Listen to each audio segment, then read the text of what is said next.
अगर मैं आपसे कहूं कि महाराष्ट्र का अगला डिप्टी सीएम कौन, क्या डिप्टी सीएम अजीत पवार साहब की वाइफ बनेंगे कि डिप्टी सीएम अजीत पवार साहब के बेटे? अरे क्योंकि अभी इतनी चर्चाएं चल रही हैं कि आखिरकार अगला डिप्टी सीएम किसे चुना जाएगा। क्या विधायक लोग चुनेंगे कि चुनाव होगा, क्या होगा, आखिरकार कब तक चुना जाएगा, कब शपथ लेंगे, अभी आपको पता चल जाएगा।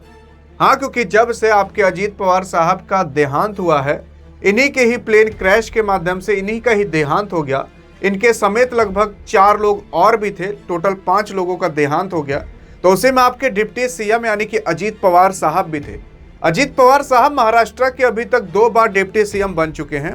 अजीत पवार साहब के बारे में अगर बात करें तो माना जाता था कि भाई साहब महाराष्ट्र के अंदर महाराष्ट्र पूरा का पूरा इन्हीं का गढ़ माना जाता था कि अगर डिप्टी सीएम के रूप में इन्हें अब कोई रिप्लेस कर दे तो भाई साहब मान लिया जाएगा कि अगला बाहुबली वही है।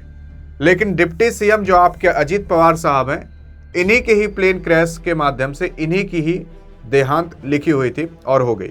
फिर उसके बाद अब कहा जा रहा है कि जब डिप्टी सीएम का देहांत हो गया तो अगला डिप्टी सीएम किसे बनाया जाएगा और जो कार्यभार है वो किसे दिया जाएगा।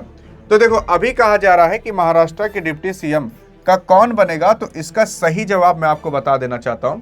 असल में अभी कुछ समय पहले वहां के जो विधायक लोग हैं उन लोगों ने कहा कि एक मीटिंग होगी, मीटिंग के माध्यम के बाद और जो निर्णय निकलेगा तब किसी को डिप्टी सीएम चुना जाएगा और शपथ कराया जाएगा। देखने की अगर कोशिश करोगे तो 31 तारीख को डिप्टी सीएम का शपथ होगा, शाम 5 बजे होगा। और शाम मतलब जब दोपहर होगी तो 2 बजे से लगभग जो विधायक लोग हैं वो लोग बैठेंगे। बैठने के बाद पूरी की पूरी चर्चा होगी और वहाँ के अभी जो देवेंद्र फडणवीस साहब हैं, जो कि अभी मुख्यमंत्री चल रहे हैं करंट में, वो भी बैठेंगे और वो भी चर्चा करेंगे।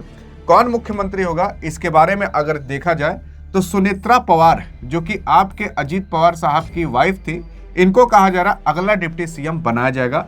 वही शनिवार शाम 5 बजे उप मुख्यमंत्री का पद की शपथ ले सकती हैं। अभी यहाँ पर ये जुड़ा है, लेकिन अभी कौन होगा एग्जैक्ट अभी आपको पता चल जाएगा। देखने की कोशिश करोगे तो एनसीपी, जिससे ये बिलोंग करते थे आपके अजीत पवार साहब, एनसीपी पार्टी है। तो एनसीपी के नेता जो आपके प्रफुल्ल पटेल हैं, उनका भी कहना यह है कि जल्द से जल्द किसी न किसी को कार्यभार दिया जाएगा, क्योंकि पद खाली हो चुका है। तो पद को भरने के लिए जल्द से जल्द किसी को बैठाना पड़ेगा। उसी के साथ साथ अभी जो सुमित्रा पवार हैं, उनको पद के लिए कहा गया था कि आप लेना चाहेंगी, तो सुमित्रा पवार कह दी हैं कि हाँ, मैं अपने पति का पद संभालने के लिए तैयार हूं। और हाँ, अब ये डिस्कस हो भी चुका है कि जो आपके सुमित्रा हैं उनको अब पद दे दिया जाएगा। कब दिया जाएगा? तो 31 जनवरी को दिया जाएगा, शाम 5 बजे दिया जाएगा।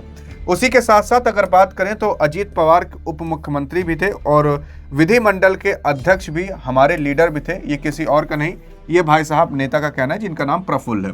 उसी के साथ साथ कुछ और अपडेट भी निकल कर आ रही हैं।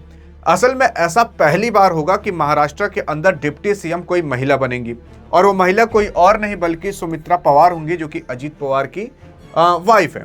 और उसी के साथ साथ ये भी कहा जा रहा है कि जो जितने विधायक लोग थे और जो मंत्री लोग थे, उन लोगों में डिस्कशन हो चुका है और फाइनली अब ये कह दिया जा चुका है कि जो सुमित्रा पवार हैं, यानी कि आपके अजीत पवार साहब की वाइफ, उन्हीं को ही इस बार पदवी दी जाएगी।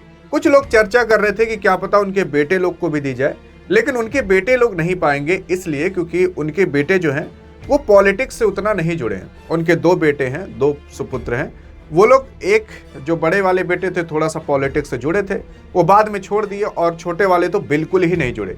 तो उनको इस फील्ड का अनुभव ही नहीं है। लेकिन हाँ, अगर देखा जाए तो अजीत पवार साहब की जो वाइफ है वो जुड़ी रहती थी पॉलिटिक्स से, तो वो इस कार्यभार को संभालने के लिए रेडी हैं। उसी के साथ साथ सबसे बड़ी चीज, आपके जो वहाँ के मुख्यमंत्री देवेंद्र फडणवीस साहब हैं, उनका कहना यह है कि बजट आने वाला है। बजट से पहले जो वित्तीय सेक्टर है, यानी कि जो कार्यभार है वित्त वाला, उसको अभी ये संभाल कर रखे रहेंगे जब तक बजट नहीं पेश हो जाता। तो ये सारी की सारी अपडेट थी, मैंने सोचा आपको दे दें। और कौन बनेगा अब अगला डिप्टी सीएम, आई थिंक अब आपको क्लियर हो भी चुका होगा, और किस तारीख को कब वो शपथ लेंगे आपको पता चल चुका होगा। लेकिन अगर ऐसी अधिक जानकारी चाहिए और हमेशा अप टू डेट रहना चाहते हो तो डिस्क्रिप्शन में टेलीग्राम का लिंक है, वहां पर भी ज्वाइन कर सकते हो, नहीं तो इस वीडियो में तो मिलेंगे। तब तक के लिए जय हिंद, जय भारत।